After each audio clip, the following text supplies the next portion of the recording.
Hello and welcome to the 6CW podcast. My name is Pete. I am joined today by the, what shall we call you, principal owner of 6CW. I'm just the guy who's in while Paul has a sabbatical, if you ask me, but he might disagree. I'm sure you're secretly hoping that is the case. Desperately. So we'll go straight into that. How did you? Was this a thing that had been discussed, or was it sort of a last-minute thing?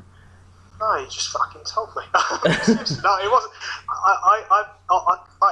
It was both a surprise and not a surprise because of actually I don't know. I think enthusiasm, maybe not, patience, maybe something like that. He haven't been the same happy Paul, let's say, as in the past at least. I mean, me and Paul had conversations quite a bit, and he hit it well. I mean, obviously, he wasn't outwardly. He was never outwardly. He never came across as someone maybe who would stop. But I don't know. Maybe just some of the enthusiasm slightly faded. I don't know because he was still doing it all and working his arse off and talking every day about it. But I think it would have been.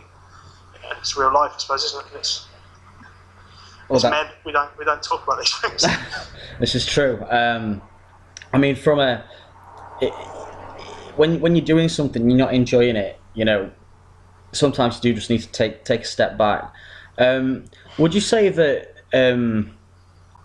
is it just you and Matt now? Or would you say that Paul still sometimes sort of has a bit of an influence? He's still in the little Facebook group. He's still. I mean, he gets to read everything first anyway, and if he said don't do something, I wouldn't do it. Basically, I'm waiting for him to just get over himself and take over. Really, I want him to. It's his baby until he, forever. As far as I'm concerned, I'm happy to just keep the ship slightly afloat in the choppy waters that we're always in. Well, I don't know how many people agree, but I can say that you are doing a good job so far. I'm loving. I think people forget that in the end, you guys, you're storytellers, you know, and sometimes you just have to go with the path the storyline's taking before you can. Sort of move on to something else. I think Paul sort of briefly skirted on that in the past when we've had podcasts. You can't always swerve from the path that you've set yourself. I suppose the one thing I found at times is it's that mix between having to do something long term and mid-term, as what I call mid-term planning as a teacher, and at the same time keeping with what is right there. So you don't want to do something and it be so telegraphed and so, well, we're doing this, whatever happens. But at the same time, you also have to have that kind of that vision of where things are going. Otherwise, you're writing a show on the seat of your pants week by week and kind of just hoping everything fits into place. I mean, me and Liam have sort of had this discussion among others things about Edward Plague, which he has put a lot of thought into. I've got to admit, I got off the coach and he just hit me with it, and it was. He doesn't stop, bless his heart. I don't want him to take it as being patronising him. He's got that kind of. It ticks over and ticks over, and there's that mix between. Yes, I mean, look, he's never given me. He's not really given me a particularly bad idea as of yet. It's just, I suppose, when you've got a million things sometimes on your plate, and Edward Plague especially is quite a difficult character because there's a certain aura you need to have with someone as of his ilk, that kind of Bray Wyatt-y type thing, I suppose, for a comparison of real life, where everything needs to be done in a way where you're not also kind of you've got to keep him strong, which is very difficult in what we're doing, especially with other characters. And we've got quite a few monstery types who have got and they've all got different aspects to them. From Joshua, Cerberus, Engel have that kind of thing. All those kind of guys you feel like could, rip someone's face off, but they all have their own things about them. But it can be, you can have too many, I suppose, because if you have too many in the end, one of them's always going to feel maybe a little bit like they're not getting the same as the others. If that makes sense. Yep, of course. I agree. I think the angle that Liam sort of pushed at me, I think it could work. It's if it's mainly based on the picking up slack, I would say, thing. It's something I pitched to Paul before, but it's just something that's very. I suppose sometimes my answer to him would be, if he were to go quiet, he's quite.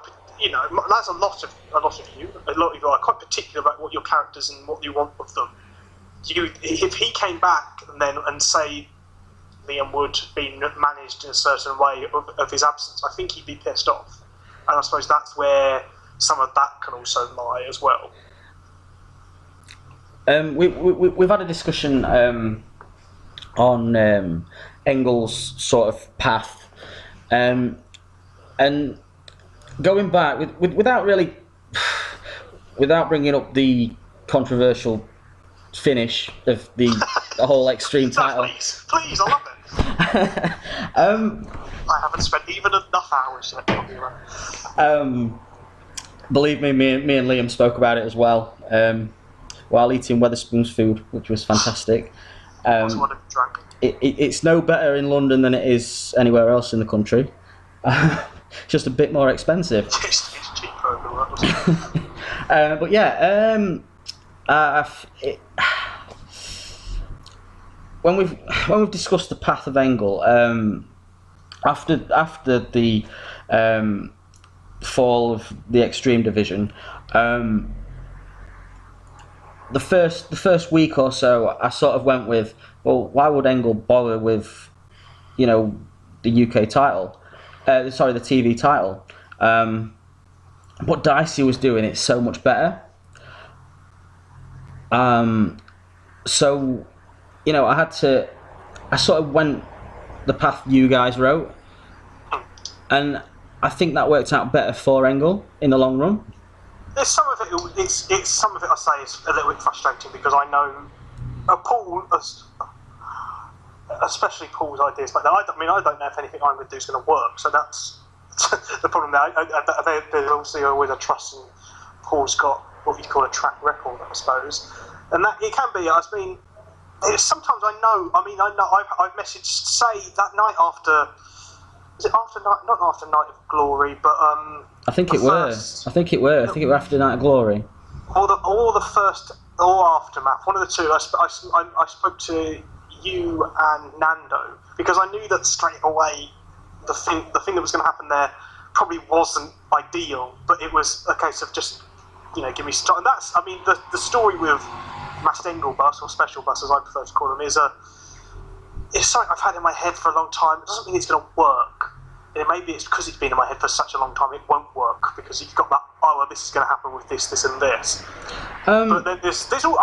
The other thing to remember is there's a lot of you doing a lot kind of who deserve a lot, and so it's trying to manage making everything seem quite special and everything being quite good, and not. I think Colt. I haven't spoken to Colt since I've been. Well, since Paul's gone, I'd love to say I'm in charge, but Matt and Paul are still in charge of me. I'm an idiot. But I haven't messaged him. He hasn't seemed to be around, and I wouldn't want to just chuck him into something where he comes back on something rubbish, or someone else feels, I'm stuck in the feud with someone who's not here. I also felt slightly like that he might have been a little bit disheartened because Mike Masters kind of went from top of the pile to having a bit of an off period as well, and I wanted to give something juicy there to kind of make sure he knew that he wasn't just being discarded. I like Mike Masters as a character as well, so that's another good thing about it. The story and the link between them, it works and it doesn't work. I think there's weak parts to it, and that's. And when I pitched it ages ago, Paul's a much more sensible head than me, because he's nicer person. He was a bit just. He's everything I kind of pitch now. He's very good at kind of making me have to think of where it goes, where's the logic, what's the past, why would they do that? And I think I'm a bit more. This sounds cool in my head, so why don't I just do that? And sometimes maybe I go off half-cocked, whereas Paul knows his onions. Okay, let me see if I sort of interpret it right. You've got Engel, who obviously sort of doesn't like Joshua because in his head it's held him back from getting close to Jones. You've got Cerberus, who's sort of like, he would want to be the main monster heel. And then obviously you've got Mike Masters that's sort of got, the bad run of the Forgotten. It was. I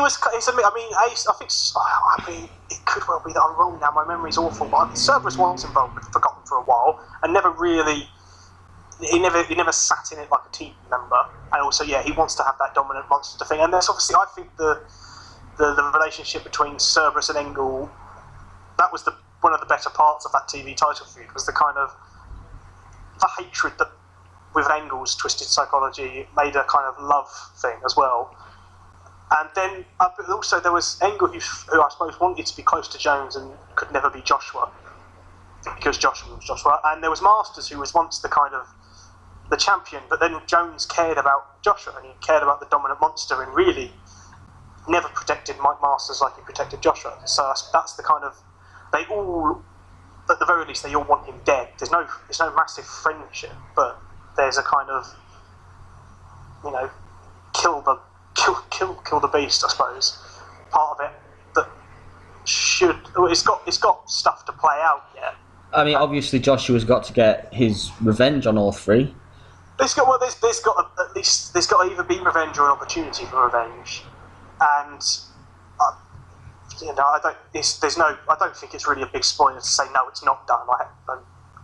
It would be daft. Whilst it's not to say that we couldn't just drop an idea if we felt this is not going to work, rather cut it down and let it run out. But it's just that's just got some to come. Plus, I knew D was maybe didn't want the full front straight. I don't know what D quite wants with Joshua. I suppose his ongoing involvement of how regularly he's there. So it was almost testing the water for him. If I said, well, he won't appear on a couple of shows, and you can see how he feels about that. I think he seems to have stuck with that Zesta promo for him anyway. So he might actually change his mind or see that and think maybe I do want to stick around with him, or maybe he just wants to deliver an epic ending for him, or at least for now. In terms of obviously the three, Engel, Cerberus, and Mike Masters, they're banging on the door of Joshua. Joshua's sort of come down a peg, while Dave Hall sort of had a good push. Obviously, as you say, with Mike Masters, maybe not as much, but they've been up there. They've been part of programming, and they've been in some big matches. If I was to be somewhat candid about it, I suppose there's also that feeling. Joshua losing was a big deal. I don't know if I wanted him to then go into a rematch thing where he was generally with these generally, not always, and I'd love to make sure it's not always the case, but generally with the rematches, it's a hard one to win, let's say. And then you have him losing twice in quick succession. Of course. And he's not meant to be a man who cares as much about shining glory. He valued the trinket as a trinket rather than as a look at my achievement. So I suppose whether there's also that kind of trying to manage that feeling of actually why would he? He's not Triple H. Let's say who's always been desperate to be top of the mountain with a title. He's more Kane or Undertaker, I suppose. No, of course. While we're on that subject, and just going back to the whole being storyteller's point of view, the decision for obviously Reborn to choose Joshua, and then beat Joshua at Night of Glory. I typed out something about this quite a long time, and I wish I'd not actually deleted it, because once I'd typed it out, I wasn't doing it again, and it'd be great to look and read back. There was a lot going on with all those decisions, and I think it's been slightly made out that I had more influence on Paul than some people believe. I mean, that is actually true. Like, I'd gone in to go, all right, I'll join creative, but only if you give me a world title round. That wasn't quite how it went. And the idea, I think JJ was actually had been a fan of the way the promos had gone, and Reborn himself had gone from. He'd come across maybe, say, as the star of the tag team, and I'd had quite a long tag team run with the Red Arrows, obviously. And he'd then been involved kind of front and centre on the Team 6CW thing, fighting against the Forgotten. And when it had been discussed before I joined properly, but then when I did join, there was a discussion of the Thunder thing. Thunder was originally going to win the GTG, and we just felt that maybe how telegraphed it was meant it would ruin his moment and ruin it for him. So we went with a different thing, and it was. I mean, it's not like I went and said, "Well, let's do the Reborn." Then that was it had been discussed as him probably being the second face at that time of discussion. Yeah. And then then again when we did talk about it, I said, "Well, Reborn's the one that fits, especially with the Team 6CW thing." I know. I mean, I've since been told by Matt that no, I'm not the first person catered to have won a tag team title, nor did I come in and say this is a good idea. It was just kind of more fitting. Like it's nice and all that, but I generally now concentrate a lot more on what happens in the output of the show than what happens with my own character. I suppose it's just making sure now with the title run that you have to have it. Make sure that him then losing it doesn't weaken Joshua by having beat Joshua and kind of the title itself. But yeah, I mean, it's like the choosing of the Joshua thing. I don't think we saw what other people saw. I mean, there's a little bit part of me, and I get a feeling I'll have this mentioned to me tomorrow, that felt maybe it was pushed to be seeming like a story between Joshua and Dicey was the big growing one, because I think a few people might have wanted it to be. I don't know if it was as written. Equally, we obviously didn't make it clear enough. I think trying to make it interesting and keep people talking, and that's sometimes a hard part of it. We want people to talk on the chat, so we wanted to delay the Reborn decision to keep people guessing, and that probably then muddied the water. Was actually, if it had done sooner, it probably would have been more interesting, I suppose, or at least clearer. That was going to be my next probing question. Do you think that maybe the decision sort of devalued both feud/matches in people's eyes? Because obviously, you know, I think the negativity did. I think a little bit of the negativity did. If that is what it was, I don't care a big deal about it. It is what it is. And yeah, I think the delay was probably the issue. I think it just then people got the ideas and stuff. And I came in pitching Dicey Wood because I thought that feud had been hot basically and would be good to revisit. And had kind of finished. It didn't finish. Dicey had gone on this kind of the journey of Dicey was meant to be on getting back up after a fall, and I quite like the idea of also some people having specific, from a kayfabe point of view, some wrestlers having specific other wrestlers that they struggle with. Like Wood has always had Costello. I quite like Dicey actually having a bit of a struggle with Wood,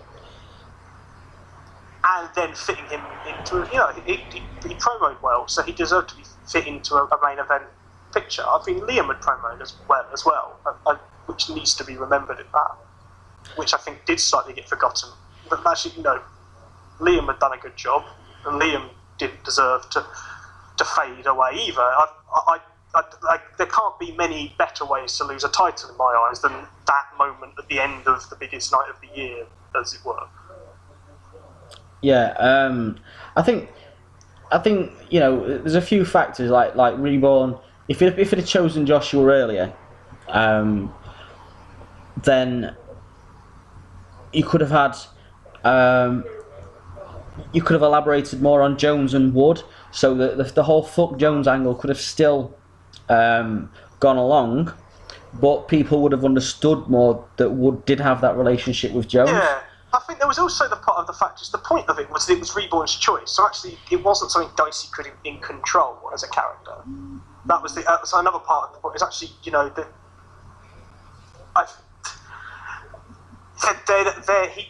I guess probably because of my involvement, the Reborn himself had been slightly overlooked in all the battle, because it was almost like Reborn was being put up as a patsy, which I don't think ever would have been deserved anyway. It wouldn't have been deserved from, personally wouldn't have been deserved from my efforts with him as a character.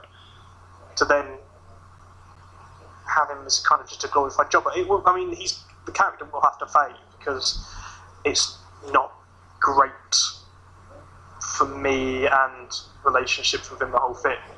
But that'll be done in a way that suits the story rather than just to get it done. Yep. Honestly, I think the decision in terms of the result and in terms of the storytelling from a Reborn Joshua point of view was well done.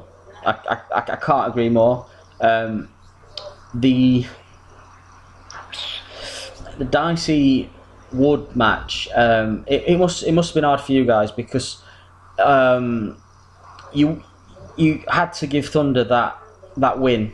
You had to give Thunder his moment because he deserved it, and you didn't take it away from him at Gateway to Glory. You just extended the expiry date on it, basically.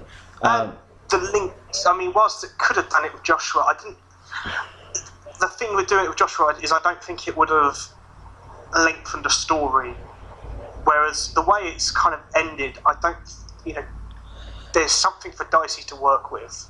And the fire and the fuel there, and the Wood Thunder thing is going to be. It's almost Kevin Owens, Sami Zayn, like I suppose, in a way, or whatever era you want to talk about. There's always going to be that fundamental kind of story running through. It's just revisiting it in different ways. Yeah,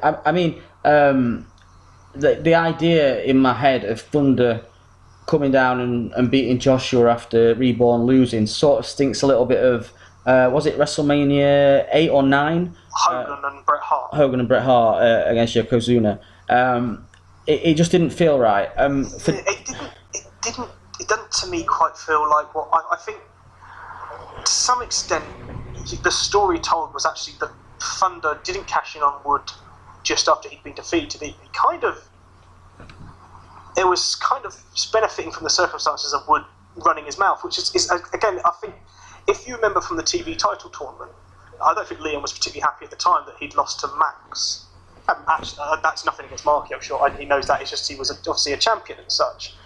But the story we've been telling on him and that kind of been put in there was that his own ego as a heel was his downfall. And it was his ego and his desire to be that kind of mouthy twat, basically, that has then cost him his title as well. So there's that theme running through there that everyone needs to be given a kind of weakness. I think in many ways Dicey's is kind of his own ability to be so reckless he can self-destruct. Reborn has the kind of daredevil thing that's cost him in the past. Thunder's been too honest. Anthony Grace has got that kind of where does my image see me? That weakness we can work with. Engle's got his own mental problems, and Liam's got his ego. That's the kind of thing you have to give. The hardest part, I suppose, is giving excuses for people to lose that don't weaken them, that don't also sound a bit like, oh, we needed you to lose, we didn't know how. I got leapt on by a couple of people after the TV title match. Obviously, Cerberus won, and as I've been saying for months, I wanted Cerberus to win that feud. I thought he deserved to win the TV title, and I'd said that in so many podcasts, and I posted it on Facebook chat, in 606 chat. It was the best result for me. I enjoyed the match, and it was a good result. And after the pay-per-view, there was a question of the day, and it was something like, where do you see your character after Night of Glory? And I'm sarcastic. I put something like in mid-card hell or something like that. I can't remember what I put. And I got leapt on for that. But all in all, Night of Glory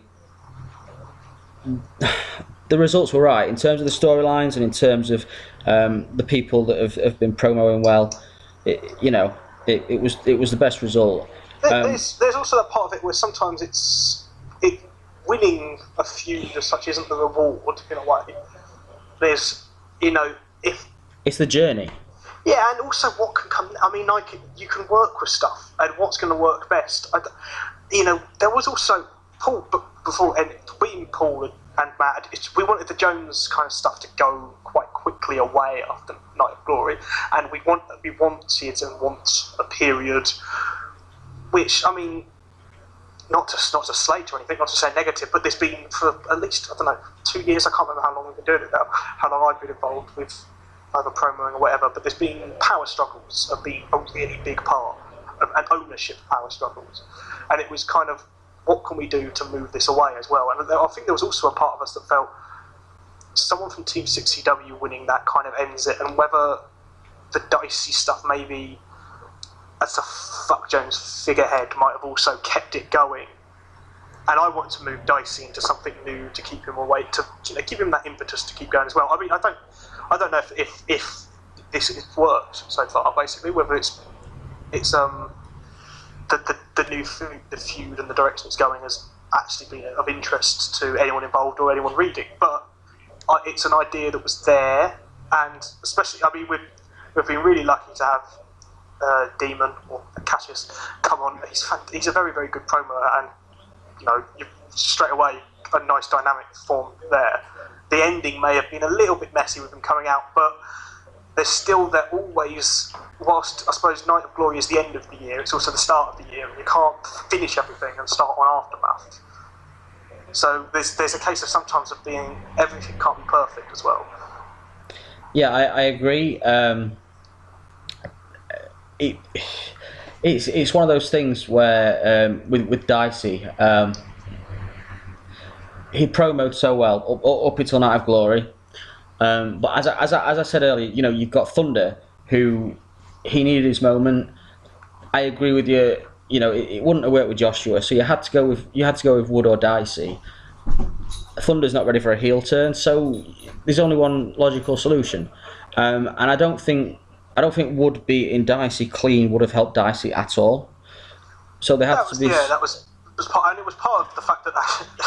Funny enough, it was perfect because Liam had just started talking about it a few weeks before about how he'd actually, as a heel, he'd always won. He'd still won as a wrestler, and I thought that's good because I'm going to make you win as a heel. Yeah, I remember that conversation. I think we actually we brought it up on the podcast. I think that's why it actually got mentioned, because I think we said something like. I think it was Paul, and he said he wanted to see Liam do more heel things. So it made sense. He took advantage of Dicey's distraction and he won. But then you had the big, happy moment of Thunder going over Wood just to, it's a little bit like revenge for Dicey in a sense. So it's good. It's keeping. I suppose it's like spinning plates. I guess you've got to keep everything trying to balance it up. Not everyone will always be happy, I guess, and it's just, yeah. I mean, it was, if I could remember what I'd written, there's a lot much more to say on it all as well, but it's there, and at least I've answered something. I suppose I'm sure I've not answered it perfectly, but there was a lot going on that night as well. I mean, at the end of the day, we had, I'm trying to manage. Trying to manage a whole card and make sure everyone's going to be happy and make sure that there's actually good stories being told top to bottom, I guess, as well.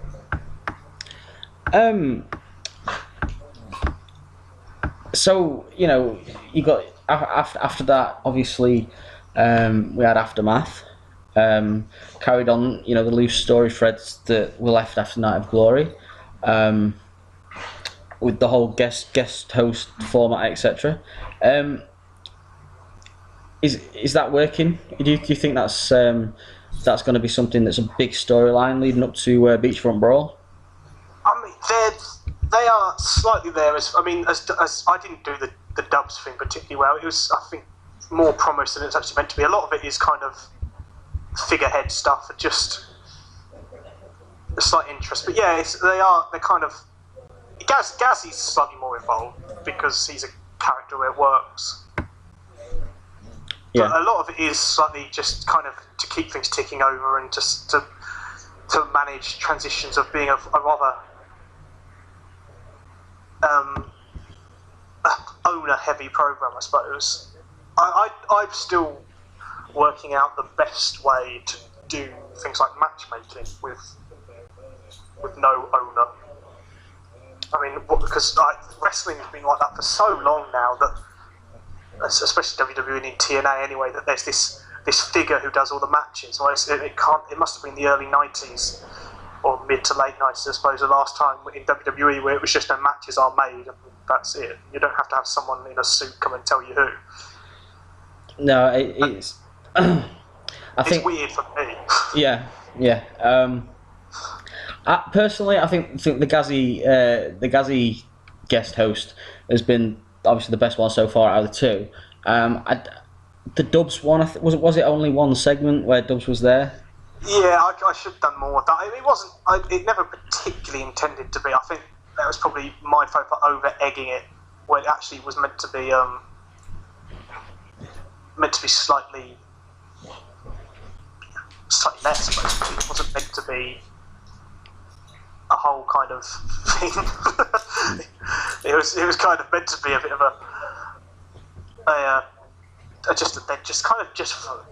almost for a laugh in a way. Yeah. Just as a nice kind of callback, I suppose. Like I say, Gazzy's returning at the next Anarchy, which is fantastic. When obviously after Night of Glory, we had the discussion, like you say, about Engel's direction, his place on the card, etc. Yeah. His first match after Night of Glory, he beats Crime Lord clean, which I thought was a big moment for Engel because, I thought it were a big moment. Obviously, Crimey, I don't think he's been very active recently. He's there. I do see the odd promo, and they're always consistent. Whether some weeks he doesn't promo, and we've always said real life it does get in the way. But whenever he promos, he does promo consistently, and you can't fault him for that. Just while we're on the subject of Engel, I'm going through the Ask the Bosses section, and I asked the bosses, and I think it had finished by then. But Paul mentioned something about Engel surprising him on his return because he didn't remember that he was more than just a clown. What I was going to ask is, obviously you can't answer for Paul, but can you elaborate at all? Well, I mean, the problem is where me not knowing these people, I suppose, comes to be more a problem. I mean, I don't know the history as well. I ask, Matt where needs to, but I mean, a lot of it, I can leave to. I mean, there's segment writers and stuff like. We did so. There's a segment in the other show with BD and Kincaid, and I just thought to myself, especially as an initial one, it will help me if I give them kind of this is what needs to be done, but can you write it?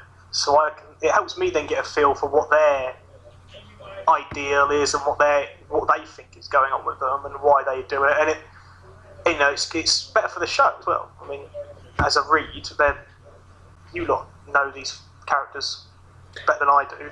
So I lean on. We always have. I think Paul's done it. I think JJ probably did it as well. You lean on sometimes. I let people to write things when it suits best. I'm not always a massive fan personally of people writing segments for their own characters, but sometimes it's very, very helpful. I think Cass, and I'm really sorry that my memory's so bad. I think ED wrote me one the other day for. Was that Marsh? I'm so sorry to the both of you because I can't remember who it was now. Wrote me one with Cass and Marsh as well that just fits tone, and it's just occasionally it's quite nice as a reminder for me because obviously promos are very much your own thing and they don't come under a directive of what's happening in the story as much because you can do whatever you want with the promo. This debate about history in terms of other feds for your characters. It's been going on today on 606 chat, and it is interesting. I like the clinic thing for people that want to know, which is good. Personally, we're pretend wrestlers, pretending to wrestle, and in real life, guys get repackaged all the time. I don't know if it benefits the show in any way to bring up that history all the time. In terms of actually as a promo, it's more a brag than. I mean, I think Paul had a line with it, was kind of always, as long as it's not detrimental, it's just not overdoing it, because you don't want to have a kind of, say for example Cass and Marsh have had feud after feud after feud. You don't want to then do it again and again and again just in a different place. And I think things will be revisited. There's obviously 6 CWWF things that are always going to be slightly there, but it's keeping the balance of it not being over the top and overdone as well, I suppose. I mean, I don't know a great deal about the past of BD and Kincaid. The Austin Stevens beats up thing was, I think, based on what Liam wanting to not have to promo for Austin, but also telling me that I think Stevens might have hit one of them with a car, possibly when he was in. I'm guessing that was part of a write-out. I don't know. It might not be part of a write-out. But yeah, that was linked to that. Yep.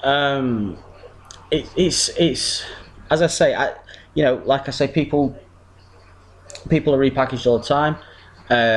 If it's not detrimental to the story or to the Fed in general, then yeah, it can help to bring things up if there's a feud that can be reignited from back then. But it's not got to be in your face, it doesn't matter really. A title's a title. It all depends just on what's working, I suppose, really. Just whatever's. I mean, I'm sure Paul will attest. Sometimes you don't want to do any of these things until actually it's going to be really helpful if we do. So let's just do it, and that's just kind of how things go, I suppose. That's just. Yeah. Kind of it, really. While I'm on the Ask the Bosses section, you asked for questions for the podcast, so Twist has given a good load there. Start off with Twist. We've covered a few of these. What are your plans for 6CW now you're in charge? I've got nothing specific. I'd carry on with it. I don't think there's much difference in many ways. Paul is still there. As far as my remit at the moment, I suppose, and I'm not just Matt is there, by the way. Just Matt's quiet, and he's got a really good way of ducking out of all the discussions and shit and leaving it on me, the little brummy twat. And he's no fuss as well, and I probably get wound up in it. So. Paul decides he wants to take over again. Yeah, exactly. That's coming soon. Ed demands it. What Ed wants, he generally doesn't get, as his sex life will attest. He got his pre-shows. Yeah, he's stopped doing it. Let's be fair, he's been busy with some other things, so I've just said we'll do the segments, and the pre-show is his baby. He can do whatever he wants with it. Yeah. If he's got the time to do it one week, then he's got the time to do it. The next question is I don't know if this is a misinterpretation of the scenario. I thought that the whole Sullivan family thing was we were gonna have a secret owner that would be revealed at some point. But the question is, will more be mentioned on the Sullivan family, or was? Sorry, go on. I would guess that maybe I might. There will be a statement eventually just to underline maybe what's going on with that. I at a push right now, I'd guess it won't be anything. There's going to be nothing particularly major about it. It's going to be kind of just a quiet transition away from ownership, really, and that. I just haven't had time to write to make sure I'm doing it in a way that also matched with what Paul was setting out for it, because Paul obviously started that, and I don't want to go against the kind of thing he had as well. But yes, I don't expect it to come as anything particularly major anyway. With the new guys that are coming in, obviously they've got a history in 6WF.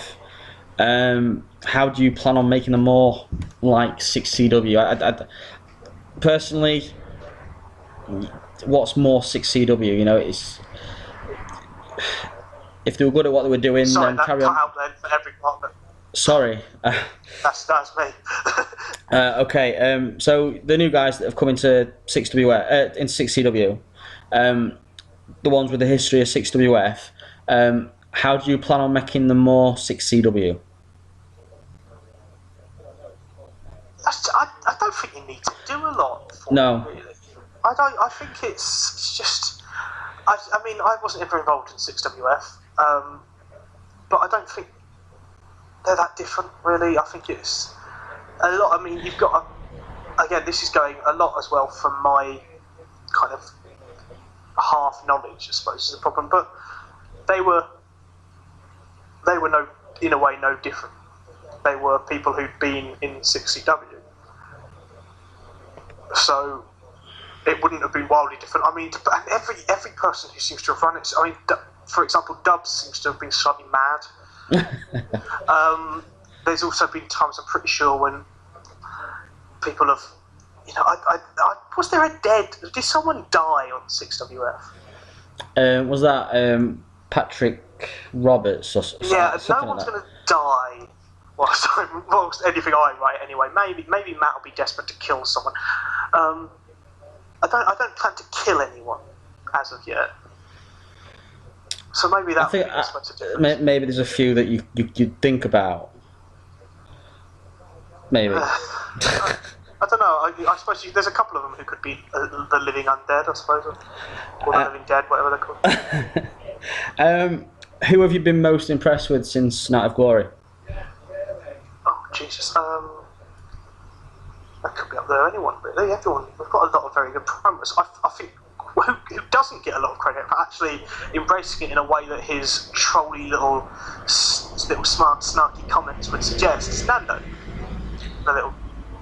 I call him a little. The swine who would make it out like he's not put any effort into anything in his life, but delivers very, very good promos. Yes. I mean, Cass is fantastic. I mean, the lot who have come in who I don't know, who I'm sure just completely expected them to be very good, have impressed me as well. Yeah. I think as you say, Cerberus, Nando, he's always impressed me. To the point where I do struggle sometimes to reply. He's one of those opponents that I haven't got the better of yet. Much like a certain Robin Reborn. But yeah,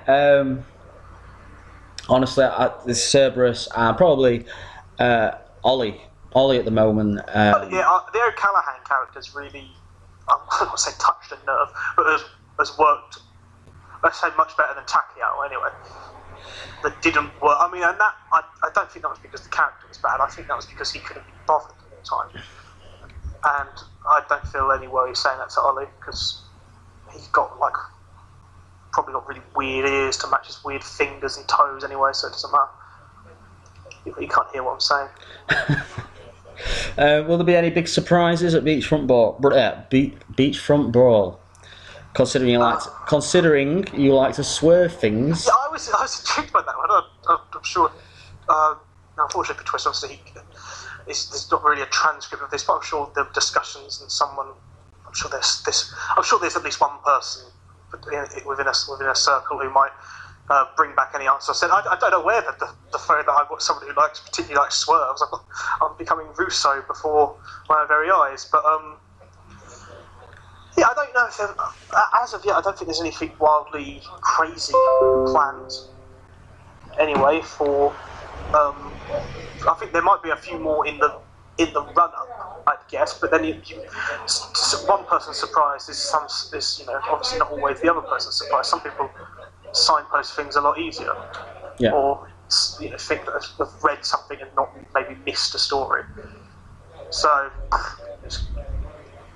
yeah, I mean, there's obviously a build to a big kind of feud going on away from titles at the moment that could fit people in. Okay. I don't want to say that in a way that makes anyone promise it's saying anyone specific is going to return, because then Ed's Mussolini campaign will start again. That's not going to happen. And I'm sure that was a particularly subtle one to say. But otherwise, there are names knocking about, people who are possibly quieter. I was, in the same sort of vein where I was extremely happy to see M and Vincent Costello turn up, but that's maybe a bit personal because I just loved the type of heel Costello was. And I also felt like I almost wish we hadn't put him in the Extreme title picture, but it just helped fit the numbers of that story, because we knew he was kind of not fully into it or gone anyway at that point, and he's had stuff going on in real life that's taken precedent, and now that it seems to, at least at the moment, feels like he could be back giving full time to it, then I think he deserves to come in at a level that considers how good he was and is. But no, I don't plan to do kind of, why is he here? He's just turned up. I haven't seen Mr. Kenty in the Impact Zone. Why is he interfering in this Aaron Heath versus Crime Lord Knickers on a pole match? That's not going to happen. Especially Night of Glory, I suppose, and the kind of move on with the Aftermath thing is Aftermath going on the theme that things like the Raw after WrestleMania set. You have to kind of kick off the season premiere, as it were, as the Americans would want it to be known as, with a bit of a bang. Yes. And that was the most long-winded answer that didn't answer your question. So, will there be any? No, There'll be a surprise or two occasionally, I'm sure. What will be the biggest difference between the Paul Mack era and the Dolphin Ziggler era? I don't think there'll be huge differences. There may be a few more ideas that don't get immediately logically checked as long as Paul would, because I will go off the cuff. There'll probably be more likely that I'm going to pop and get angry with people as well, because Paul never got angry. I suppose in terms of oh God, I feel like a twat saying this. The product, I doubt a lot. I think we may miss Paul's influence as the boss. He's, as the kind of calming figure as he could be, and obviously people care a lot about, and it's people are passionate about this in a way that's hard to explain to people who aren't involved. And Paul was always very good at making sure that stayed kind of useful and it was effectively managed, as it were. I think people had a lot of respect for Paul, and people had a lot of respect for Paul. Yeah, that's what I'll say. Yeah, I obviously had a lot of respect for Paul. He's a very, very nice person. He's a very nice person, and he sort of pointed me in the right direction on a few things. And if it makes you feel better, he used to be a bit fat, so now that he's good looking, at least he wasn't, knocking birds every left, right, and centre in his younger days, maybe. Well, that handsome chiseled chin, though. He's got that bit. I mean, it depends. I don't think he found his style yet, so I don't know if he was even rocking that Ollie's boner-inducing beard either. Okay, so on the subject of changes, I've got a few requests. Hashtag change, yeah? Hashtag change. Dolphin Ziggler era. Right, first of all... Poor old Matt. Brumming. First of all, me and Liam were speaking about the return of Man Mountain Mike. Am I allowed? If you can present me a dossier longer than anything Liam has written for Edward Plague, then no, still not. Damn. Okay. Okay. Also, can I finally have my match with Lex Hart? I don't know what's. The Lex Hart story, only available on E as a reality program. What goes on with Lex will as much depend as well on what Paul wants to do with his time. Whether A, he gets back involved, B, he feels he still has the time to be an active participant, and that hasn't been fully decided as such yet. I think he's on holiday, so he doesn't care at the moment, basically. Can I have it while? Can we have it while he's away, and then I can out promo him and win? Well, he's back before the next show, I think. Oh, damn. So I think your chance has been gone. Okay, so let's talk about the next Anarchy.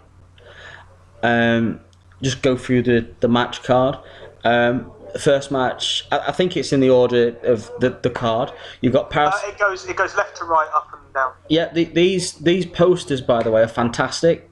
Just making Liam feel a little bit insecure. That's what I wanted to do. I mentioned when the TV title tournament was going on about having sort of a visual of the ladder of the tournament.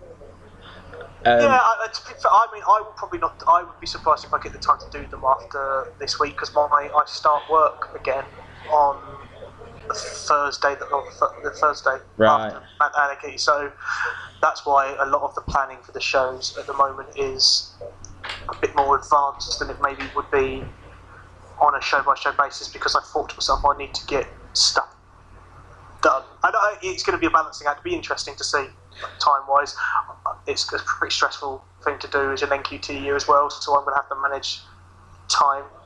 But yeah, that would probably be something I'll either say to Liam, top that, or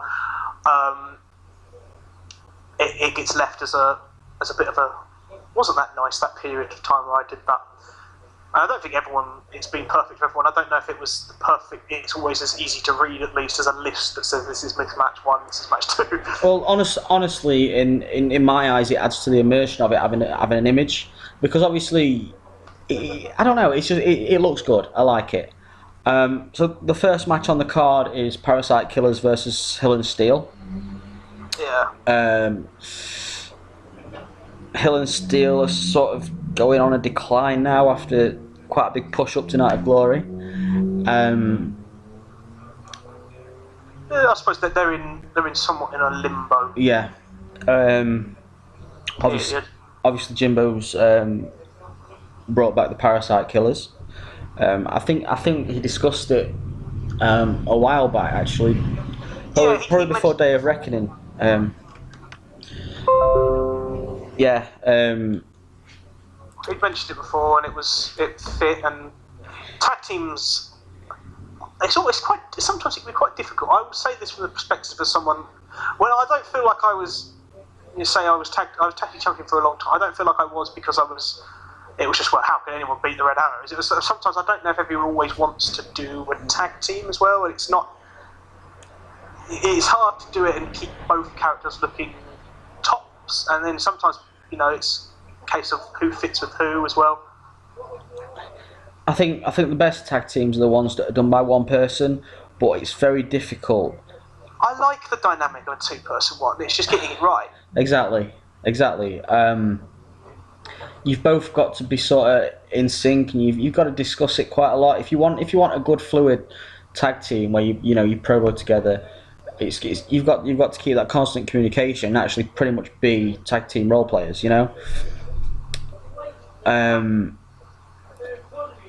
That's why I think personally that the best ones are the ones where it's just one person running two guys.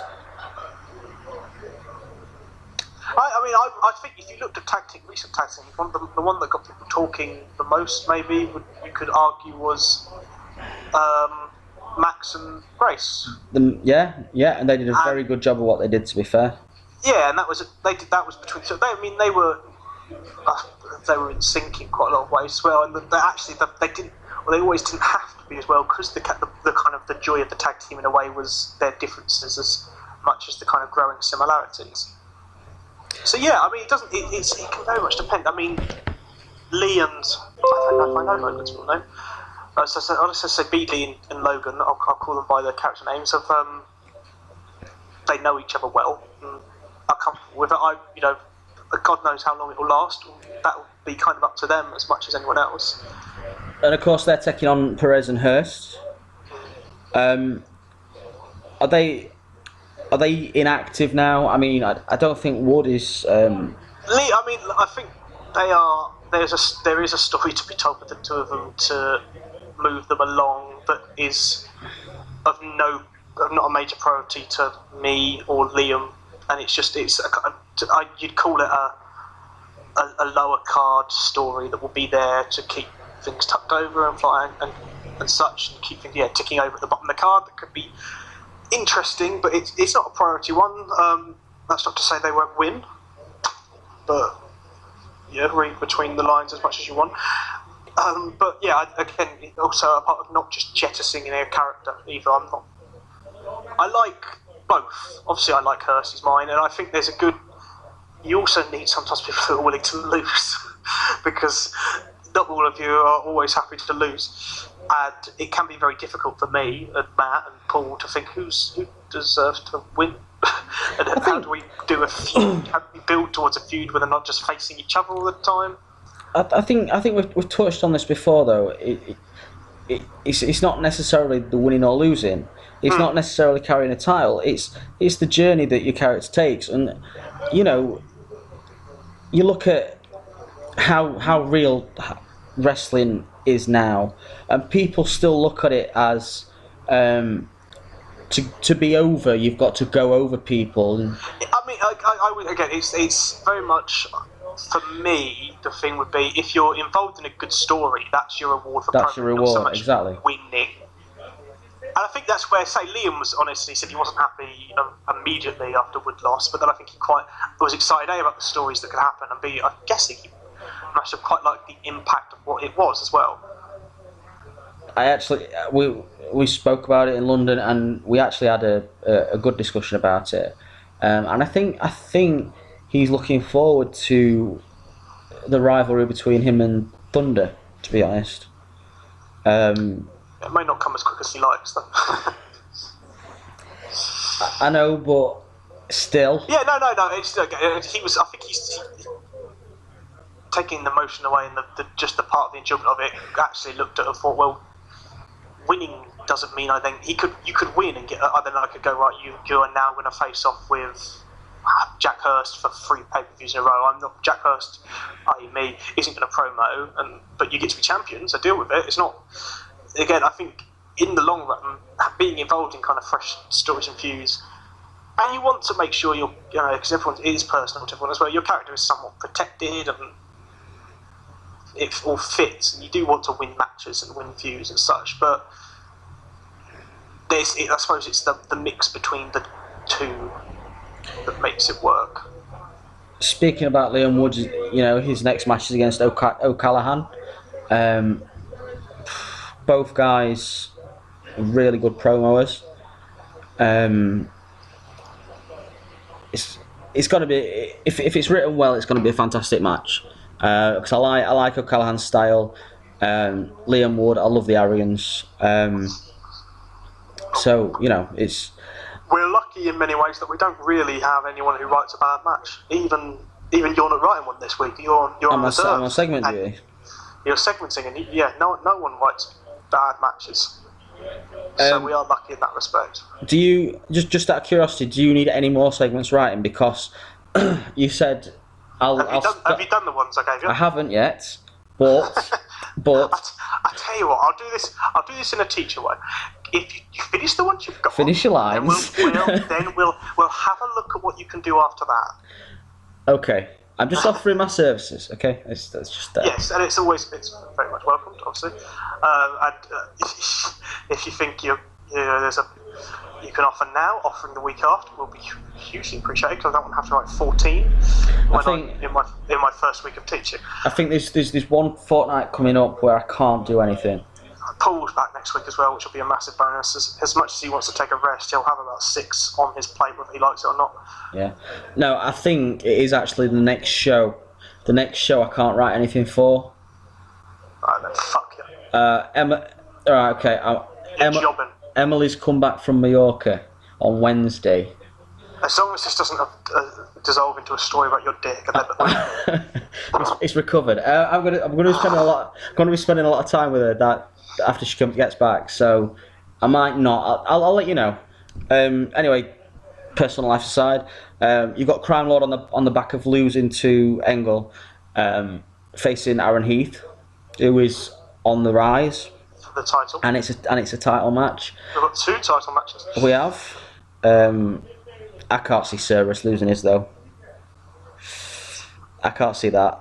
However, Crime Lord versus Aaron Heath, that is looking interesting. Yeah, I like it. From our point of view, obviously you know the result. From our point of view, maybe it could be time for Crime Lord to lose the title. And maybe it's the right time for Aaron Heath to finally get one. There's a story to be told in the next. I mean, we've got what, 3 more shows? 3 more shows till Beachfront Brawl, yeah. Because Paul wrote the schedule out wrong. It's meant to be 4 between pay-per-views, but this time it's 5. And that's what I believe happened anyway. Can we have a network special in between then? We've got 5 shows. So I've planned for 5 shows, and we planned for 5 shows. So we'll use 5 shows now. Fantastic. Adamson versus Cameron Faith. Yep. Obviously not for the title.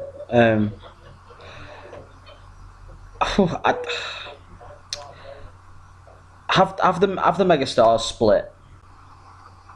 They've sort of started doing the separate things now. Have they split completely? There's a story to slowly be told. There's a slow burn going on. I'd like to think that there's a chance to slow burn stories with both of them, to be honest with you. And I think the fact that they've gone away from each other will then be part of what happens in the future as well, in a way. Because the fact that this, that, and the other has happened can then begin to pose questions about what has happened for them in the future as well, what they believe and what they feel. So it's not, depending on promos and what people want as well, it might change, but the door is open for the story to continue and the current story to be used as part of that. We've got the final 3 matches on the card. In terms of potential for promoing, in terms of what could happen from them, are pretty big. You've got Thunder versus Anthony Grace. Anthony Grace working with Kramer now.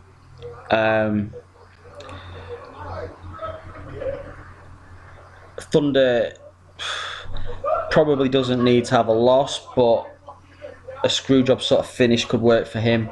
In terms of keeping him looking strong, but for Anthony Grace to be facing, the champion, is a big moment for him in terms of his progression. So, obviously, you said there's a story to tell with the whole Max Adamson Anthony Grace thing. Where do you see, in terms of Anthony Grace as a character, do you see him climbing up the card? Possibly. Spoilers? Possibly. Depending on where and what happens, I suppose. Really, it's all up in the air. There's no.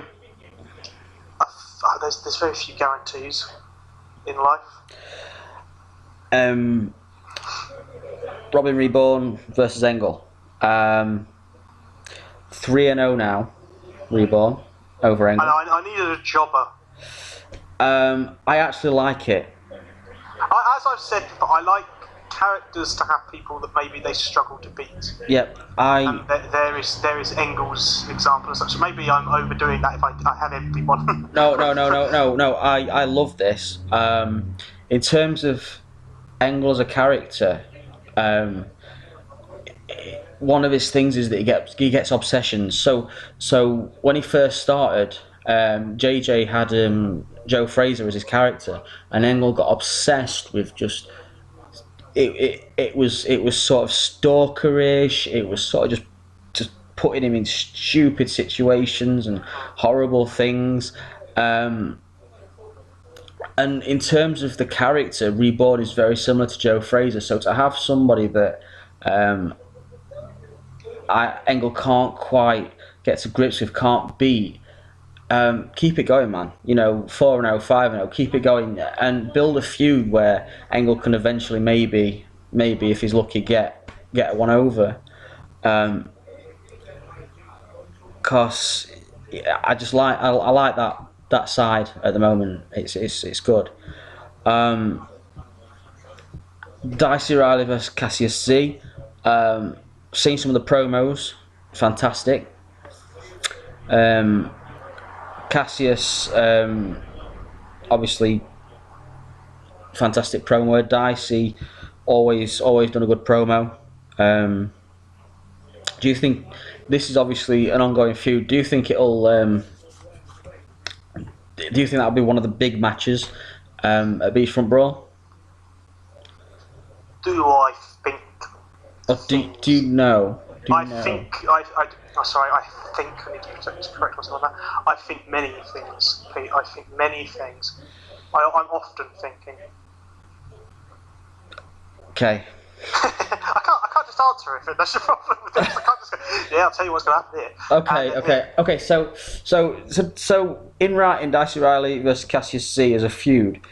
Obviously, you can't tell us the direction.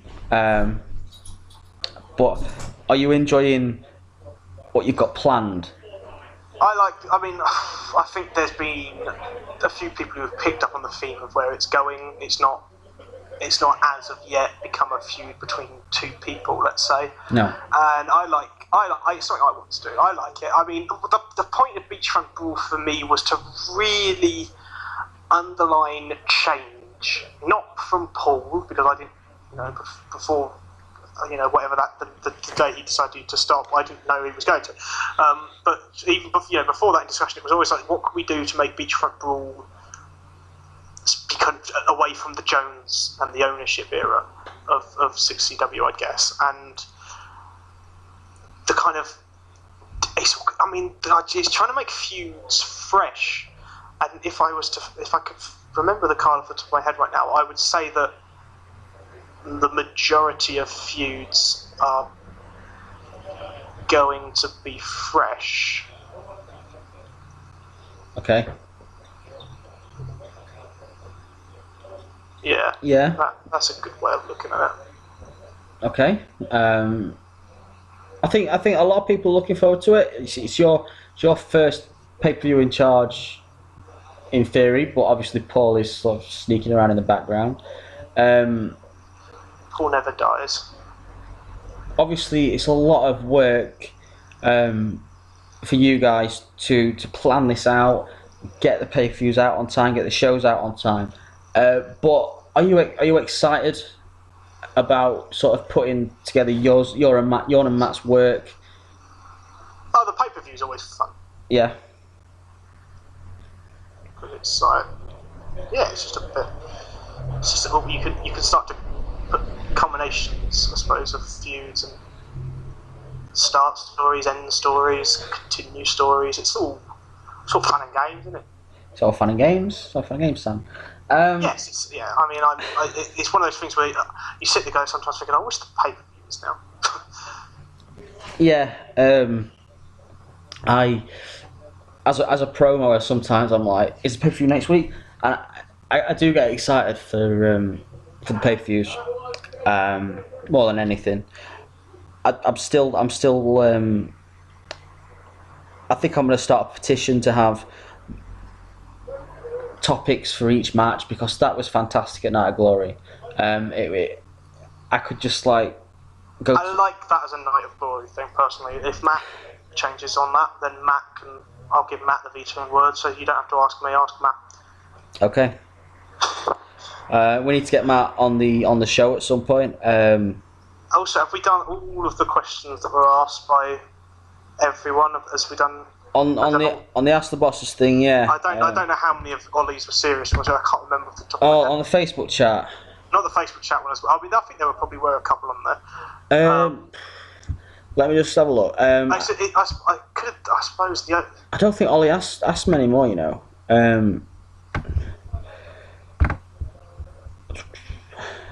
Twistwood first person. Yeah. That's on that. It's a shame. Ollie didn't ask a question on there. Well, no, all he did was say that. Oh, why is Ed such a nonce? You led into that. You led into that. I know. Did I? I know why you did that. Yeah, go on. What did I do? What have I done? Why is Ed such a nonce? You wanted to answer that question. No, I wasn't even thinking about that. I mean, scientists have been waiting to answer that one for a long time, obviously. Studies will be done, I'm sure. I suppose I feel like this may end up where there'll be more questions than answers, and it's a shame. Yes, just to put some things to bed. Yes, there was a plan for the card after Night of Glory. No, it wasn't blank because we didn't know what we were doing. That was. Is that still a thing? I thought that was like buried weeks ago.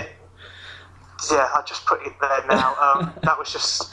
I obviously didn't interest everyone, but I thought it was quite cool. You know what? I loved it because I wanted to. You know, it gives you all a look. Go on, then. Go promo. Do what you want. You can write. You can have a go at whoever you want. Exactly. Free floor. Although nobody actually really did that. No, and that's why. I mean, and to build the chatter on the site and to build excitement, why the card was kind of revealed a few days before, just to get the. Get the.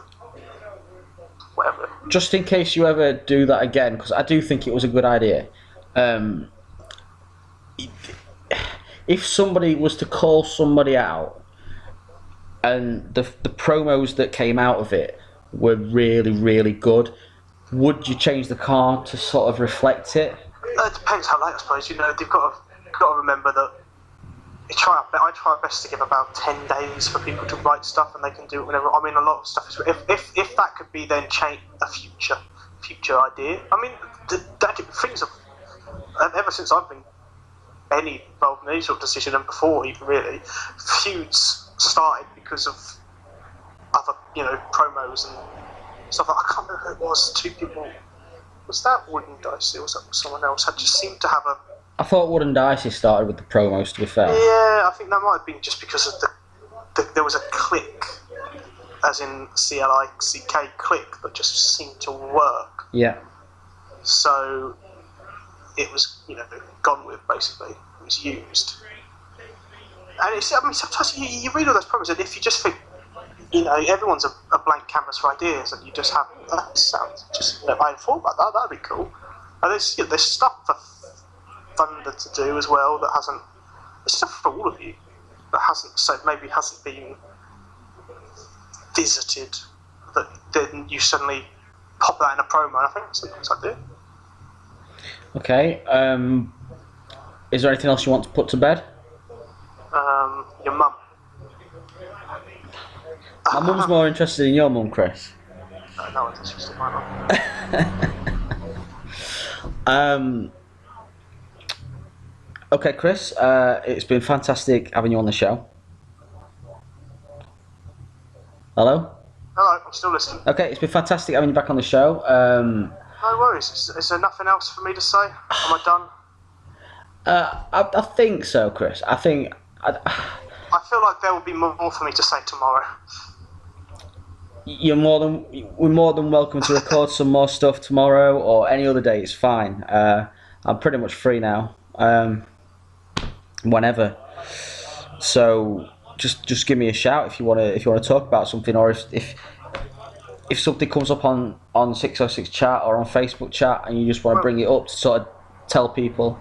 Yeah, the gents, if there's anything they didn't quite get to bring it up and bring it up, tell me, put it out there. Give us some more. Ask a question. I've there's a couple of people I'm sure who didn't ask questions today, who will have questions. Yeah, exactly. Yeah, it's been an interesting few weeks. It has. It's been. It's not been perfect. There's been things that I think maybe wouldn't have happened if Paul had been running the good ship. I think this, I'm not everyone's cup of tea as well, so that doesn't always help. And there's a few people that over time have come to not get on to their best either, and that is not always great either side. It's a shame, but it's a whole load of people who are together for one thing. So personalities aren't always going to click every day. I probably could talk about the beer stuff forever. I'm sure it's been done, really. I feel with the whole beer thing, right? I don't know anything about this, right? Was he banned from the site for something? Yeah, and him and Adam are friends. Okay, so he's banned from the site, so they won't let him back. That's the be all and end all, yeah. Yeah, it's just not going to happen. I can't really say more than that. Really, it's just. From a personal standpoint, for those who would do me a favour if I asked if they could not make comments on the site, especially ones directed towards people they may not be enamoured with, that would help us and help me a lot. I don't think. Yeah, I think that's more needs to be said there. And slightly, if I suppose you could say that let's just say I'm not being rude to beer. So and I know because beer is people's, or Rich is people's friends. If people could also not be rude about my friends, that would also be quite nice. And just keep that to that. I like being on 606v2. If I'm making decisions, we won't be moving. I don't think Paul ever wanted to or planned to move, and I couldn't say that moving away from 606v2 was why 6WF has eventually gone in its, I suppose, a long sabbatical. There's no reason to suggest he's dead, but has had its, at least is off on holiday at the moment. I don't think that's exactly why, but it could be a contributing factor. And also, it's really easy. It's really easy, and say people like M who just pop back up, and it's nice for him. It's easy for me because I've got all these admin rights, so I don't have to set anything up and worry about it. And I like the site, and I like a lot of the people involved. I like my mod powers at times; they can come in handy. With an inflammatory group of people, sometimes having the power to just delete something is always useful. So yeah, that's. I suppose if I could put that out there, if there was a real life headlines to be this, because you could say Wilkerson says not leaving 60W V2 or 606 V2, that would be one. Just try and be polite to people at all times. Do what your mother would want you to do. That would be my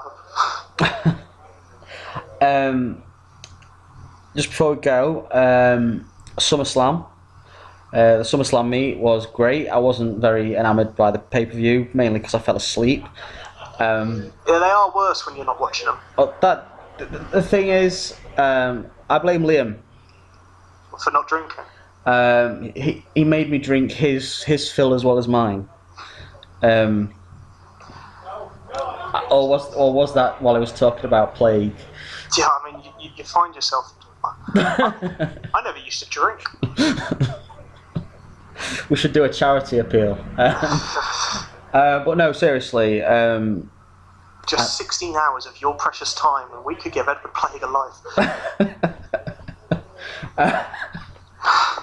I think. I don't know which people are going to take what I said tongue in cheek, because I said stuff last time. I made some controversy on this here podcast that was tongue in cheek, and I didn't realise people wouldn't realise it wasn't, because they don't know me, and I know me obviously, so I know when I'm joking. So hopefully, yeah.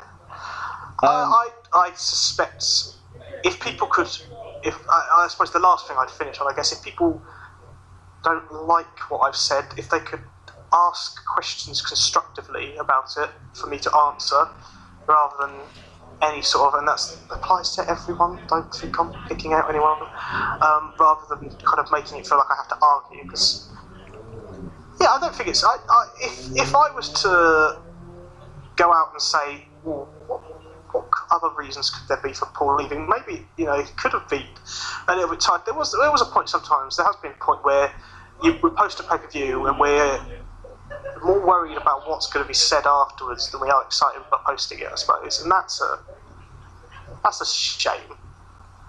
It's a fine line, because obviously you offer people the opportunity to vent with the discussion thread, but I think some things could be done person to person. I think I suppose I've not had a pop as such, but I've posted. I've been unhappy about things in a run until I kind of calmed down a bit about it. But I remember in the tag rate, I just used it in my promos. I used to make little digs in my promos. But there was a time when Red Arrows felt like they were the only tag team, I suppose, and it felt a bit. Yeah, then there are other storylines where sometimes you're part of someone else's storyline a bit, not completely, where you sometimes wish maybe that could end.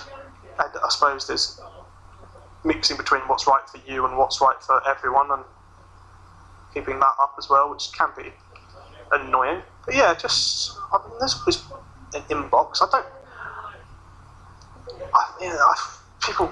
There's also the problem of trying to remember the tone. His tone is really fucking hard to do on the internet, especially when it's not even a chat like Facebook, I suppose.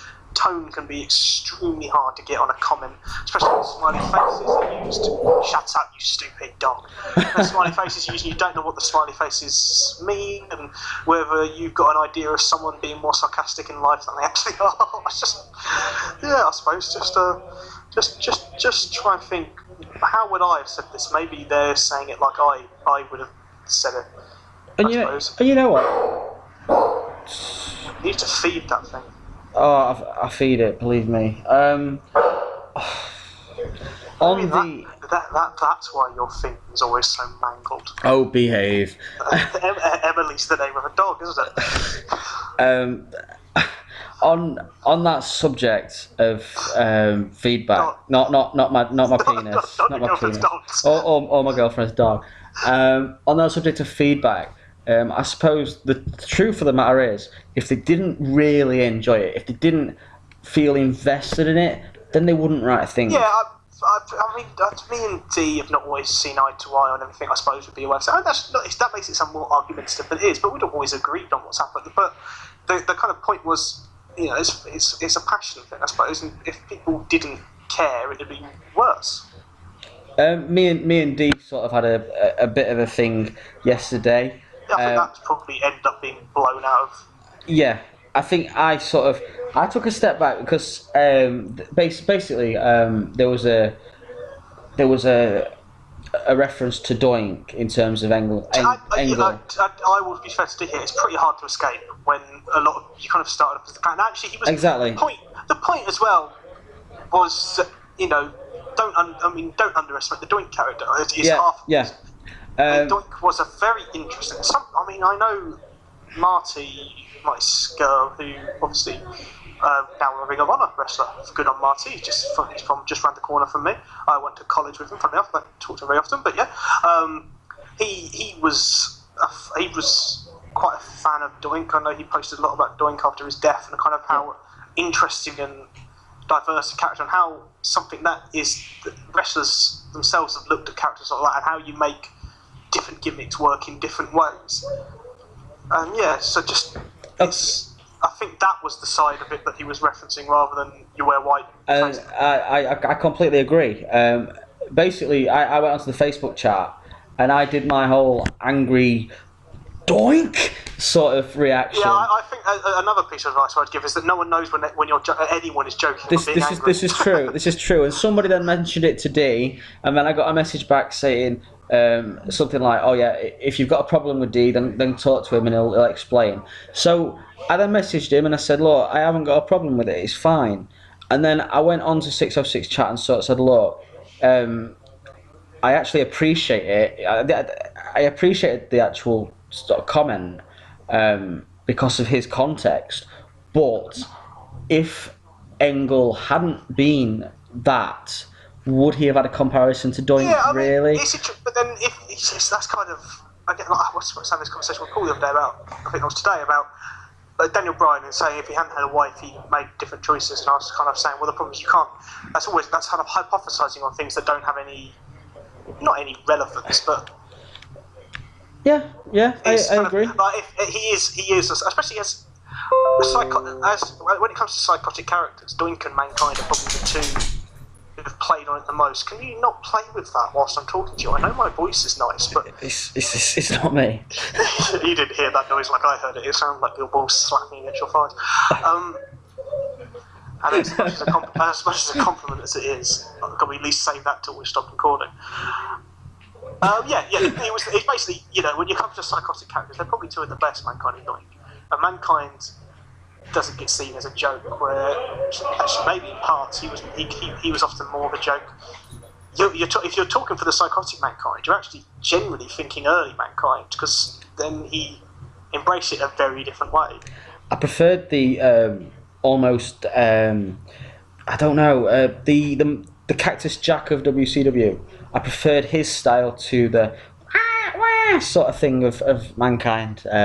Early WWF. But then early Mankind was not to make this now a wrestling podcast, but remember early Mankind was very twisted, and the boiler room special matches and stuff like that, and so there was that. I mean, that side comes a bit from the. I can't remember. I'm going to get really annoyed because in about 5 minutes' time I'll remember was it Hit Dewey or Spank Dewey thing he had in ECW about, and that Cactus Jack is much more like you're right, much more like a sadistic Mankind in a way. I think that's probably where he got a lot of his inspiration for how he worked Mankind.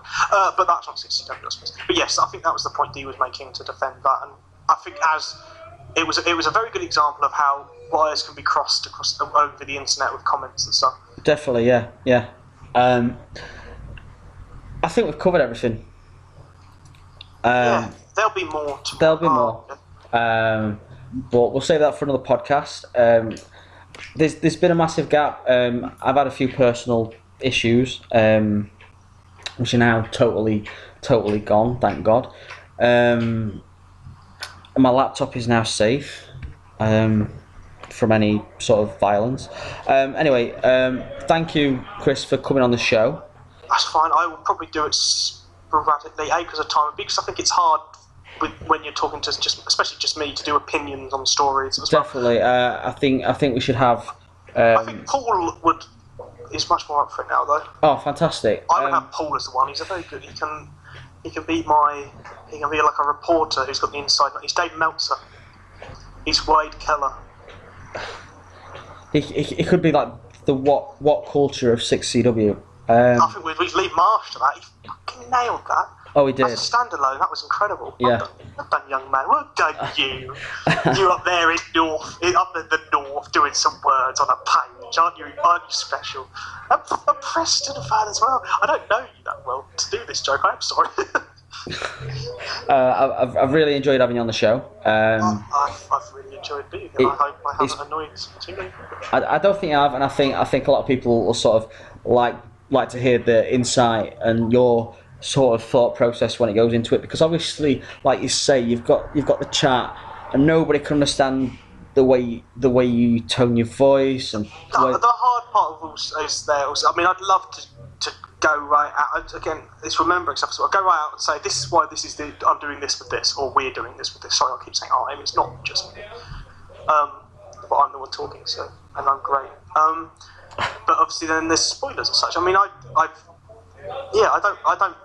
Occasionally, I would tell someone something ahead of time just because personally it feels like it would be nice to do, especially if I feel like maybe they could get across wire with it. And if it was that happened. One final question: will we see you at the Royal Rumble meet? I the Royal Rumble meet is during term time, so you'd be very lucky. You're more likely, if I'm not abroad, to see me at WrestleMania, but I might be at WrestleMania, so you may be more likely to see me on TV than you would. Well, we're no strangers to that.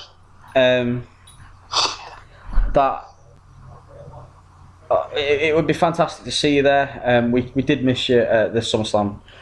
It's just making me sound so much more important than event. You wouldn't be that way. I get on with you. I'd walk home. I get on with you, and it'd have been great to have a foil for Liam Wood. It would have been fantastic. Because by the time Ollie got there, I was pretty much a zombie. So I think what the good thing about the time Ollie got there was just by the time that Liam had probably just finished describing his plans for Plague to you, I think he had another 3 hours to talk to Ollie about it. When he arrived, I don't think there was that much conversation. I think I kept waking up and like, oh, we need to chant 6CW, let's do it. And then I'd imagine you kept waking up and Liam was going, so you agree? He should definitely do that, yeah? And you're going, yeah, that's a great idea, right? He said, good, I'll write to Chris. I am kidding. Jimmy Havoc was on the balcony overlooking us, and I kept saying to Liam, "Come on, introduce me to him. I want to see him." I was just well away with it, to be honest. But I then proceeded to get lost in London till about dinner time from whenever SummerSlam finished. It's not as scary as it sounds when people describe it to you either. It depends where you're lost in London. I ended up in Soho.